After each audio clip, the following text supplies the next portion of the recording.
अल बिदाया व निहाया वारो लिखे तो जेॾीमहिल 10 मुहर्रम जे दिहाड़े ते इमाम हुसैन मैदान करबला में निकितो न त उन वक़्तु साईं वटि 2 शयूं हुयूं। घणियूं शयूं हुयूं? मोरे वारा ध्यानु चाहींदुसि तव्हांजो। इमाम हुसैन वटि 2 शयूं हुयूं। हिकिड़े हथ में तलवार हुई, ॿिए हथ में क़ुरान हुयो। हिकिड़े हथ में तलवार हुई, ॿिए हथ में क़ुरान हुयो। ये 2 हुसैनी हथियार आहिनि। इमाम हुसैन जे ज़िंदगी जो माहौल 2 शयूं आहिनि। हिकिड़ो तलवार, जॾहिं मुक़ाबले जो वक़्तु अचे, बातिल सां मुक़ाबले जो वक़्तु अचे त गर्दन झुकाए न बीहबो आहे, कंध मथे करे मुक़ाबलो करे ॾिबो आहे।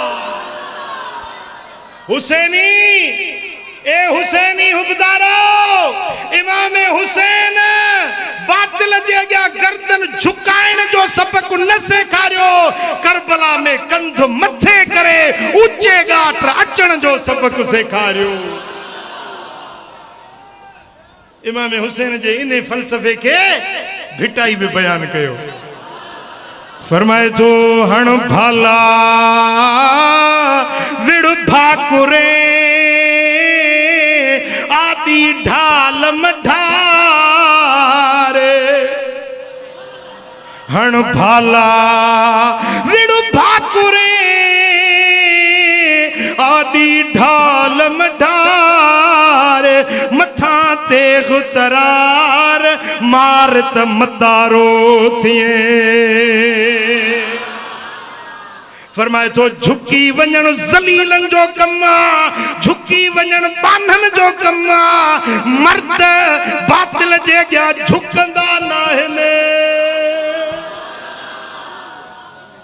ॿिए नंबर ते इमाम हुसैन जेको मैदान करबला में असांखे सबक़ ॾिनो, हिकिड़े हथ में तलवार, ॿिए हथ में क़ुरान। चओ ॿिए हथ में छा हुयो? क़ुरान हुयो। इमाम हुसैन जो मंशूर ऐं दस्तूर रब जो क़ुरान हुयो। इमाम हुसैन भंग जा कूंडा, दूल, धुकड़, मातम रोडन ते वञी मथा उघाड़ा करे न्याणियूं बेपर्दा बाज़ारुनि में वठी वञण हुसैन जो तरीक़ो नाहे। इहो शिमिर जो तरीक़ो आहे, इहो यज़ीद जो तरीक़ो आहे। इमाम हुसैन जो मंशूर ऐं दस्तूर क़ुरान वारो, क़ुरान वारो, क़ुरान। जे बातिल वारा घणा आहिनि त बि परवाह न आहे। जे असां थोरा आहियूं त हीणा आहियूं त बि ॿीणा आहियूं, ॿ आहियूं त बि 12 आहियूं। झुकबो न आहे। खबरदार मोरे वारो, बातिल जे अॻियां न झुकणो आहे, न निमणो आहे। ऊचे घाट अचण या इमाम हुसैन जी तालीम आहे। मुज़ाहिमत जो लीडर आहे, मुज़ाहिमती तहरीकुनि जो लीडर आहे मुंहिंजो इमाम हुसैन।